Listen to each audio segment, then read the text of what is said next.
Ladies and gentlemen, is there anything worse on the modern internet than shippers? Don't answer that. It was a rhetorical question. The answer is no. Objectively, no. There is nothing. I mean, granted, modern Sonic the Hedgehog fans, they're pretty close, and some of them actually are shippers, but overall, in general, there is nothing worse when it comes to fandom than shippers. And the Critical Drinker so masterfully triggered one of these YouTube shippers that they went on a multi-tweet tirade trying to justify gay agenda in the Lord of the Rings. Welcome back to Words of Paradise. I'm your host, Leon Idol, and yes, the tweet that started it all, the Critical Drinker. In other words, you've never experienced actual friendship in your entire life. I feel bad for you. So succinct, so to the point.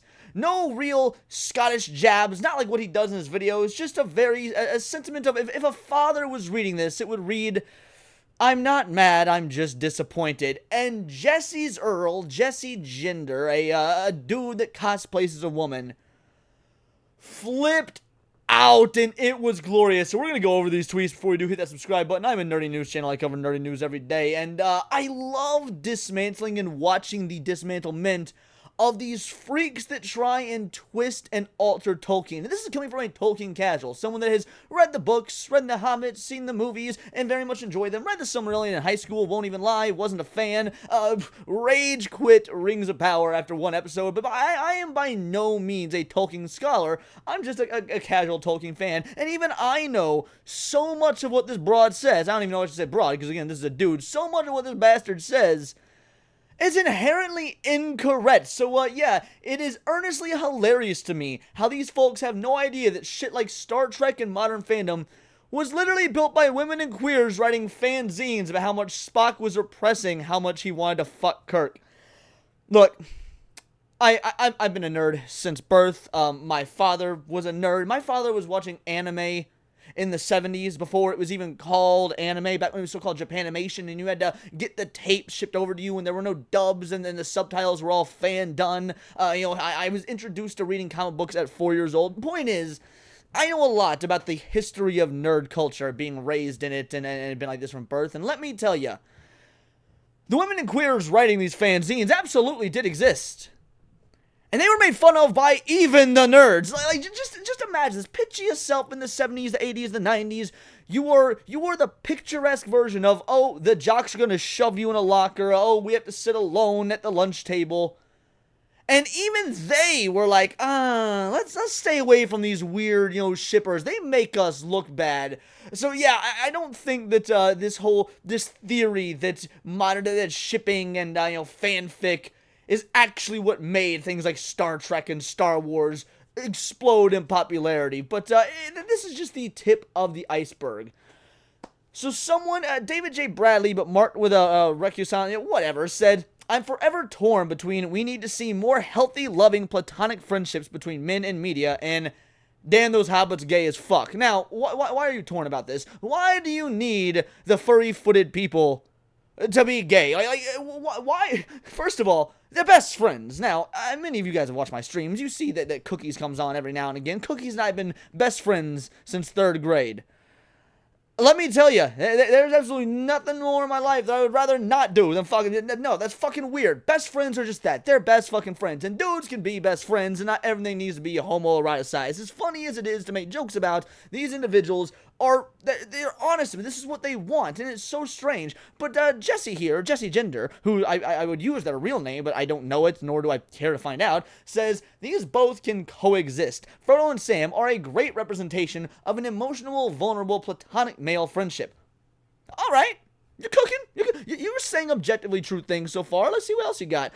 They can also be gay lovers. Fuck, you ruined it. You ruined it in the second half. You didn't even get 2 complete sentences before you ruined it. They can also be gay lovers. There's no one way to read them because they're fictional characters. You can read them either way. That's why art is fucking cool. Full stop. That is not how art works. Now, yes, there are certain things about art that is subjective, that is esoteric, that you can read into, that you can theorize about. However, there is also such a thing as canon. And what canon is the established rules and laws of the universe in which whatever form of media you're reading, writing, playing, whatever takes place in. And it is canon that Sam and Frodo ain't homos. It really is that simple. You can have all these crazy fan theories and ships and whatnot, but no matter how much you want it, it ain't ever gonna be true. And you trying to make it true is actually completely and utterly disrespectful to the writings of Tolkien or to whatever writings you're reading for any fandom your enjoyment. It's complete disrespect because you don't actually care about what the author's intent was. You don't care about the story. You want your version of it for some faux representation. But again, it gets even better. Asshats like the Critical Drinker are so butthurt about me or any queer person seeing Frodo and Sam as gay or shit like Spider-Gwen as trans, not because they want to see more male friendships or whatever. They just want one true interpretation that reinforces their hegemonic norms. Wrong again, sweetheart. No. They want the one true interpretation to be acknowledged because it is that. The one true interpretation. And again, there are things that have open endings. Hey, when you watch a horror movie and there's that one final surviving girl, but you see the killer is still alive. After the credits roll, did he end up getting hurt? Hey, the world may never know. You can have theories, you can have ideas. But you can't really argue the canon of, let's say, the girl's boyfriend died early in the film.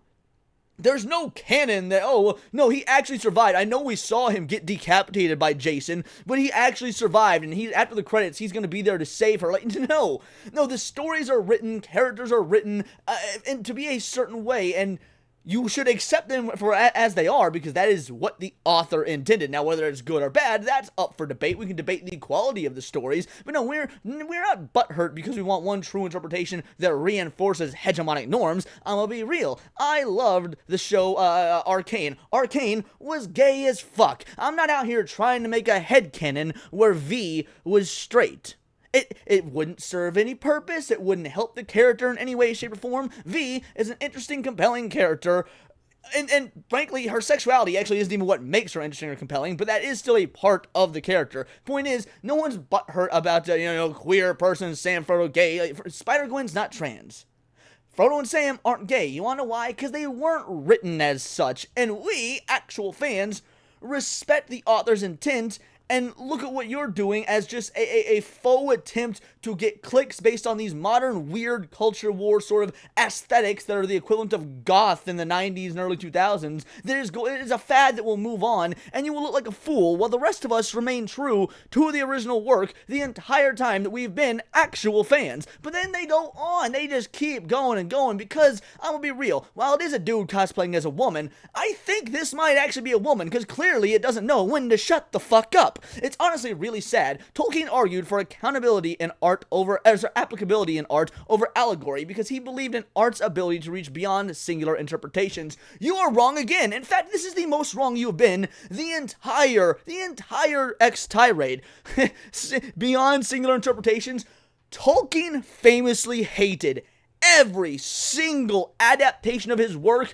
He famously hated an elementary school production of The Hobbit because it's straight from the source material. What kind of cold, crusty bastard you gotta be to look at these 8 and 9-year-olds and be like, well, they're not portraying Gandalf right. How dare they look at Gollum like that? Like, that's the sort of crusty SOB he was. But I got mad respect. This is his work. This is his baby. He spent years upon years creating this world that we love. My point is, when you try and say that he believed that art's ability to reach beyond singular interpretations, he had a singular interpretation, and he believed in it so much that he was willing to throw shade at goddamn elementary schoolers for running that interpretation. You are a moron, but more than that, you are a fake fan who knows nothing of Tolkien's work, who knows even less about his legacy, and even less than that about the way he felt about his work and interpretations of his work. Interpretations aren't worthwhile. There are def some great British class analysis of The Hobbit or World War I allegory in Lord of the Rings, but art canon should be read through many lenses. That's the fun of artistic critique and analysis, something Critical Drinker only pretends to care about. But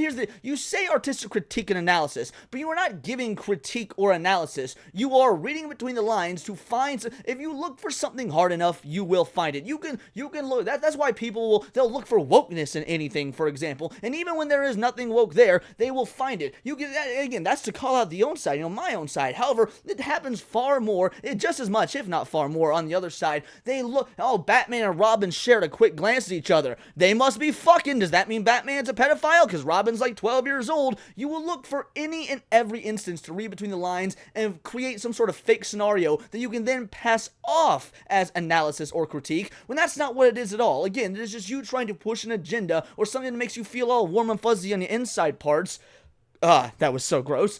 Because you want to have something to call your own, because you are so talentless, you are such a hack, you can't create it yourself, or if you do create it, it is not going to stand the test of time. To quote Brad Pitt in Troy, that is why no one will remember your name. Now, to be fair, Jesse, no one will remember your name because you changed it because you're pretending to be the opposite gender, but that's neither here nor there. But hey, let's get a load of this Jesse gender person. 263,000 subs on YouTube. Hey, not doing too bad. See, I guess get woke, go broke.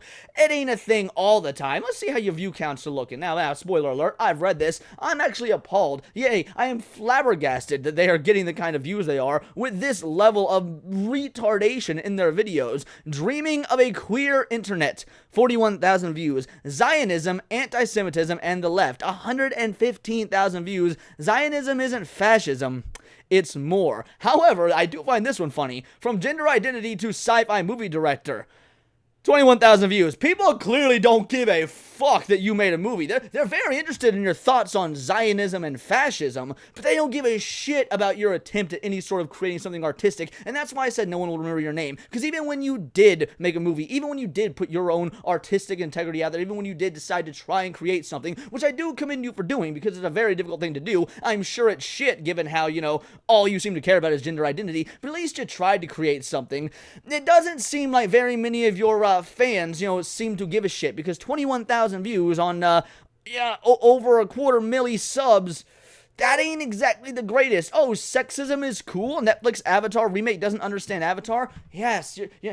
First of all, sexism, it kinda is cool. William Shatner's forgotten. Again, like, you get the point. This type of individual, they are a sad, lonely loser whose only form of dopamine hits is getting people to click that little heart on any post they make on X.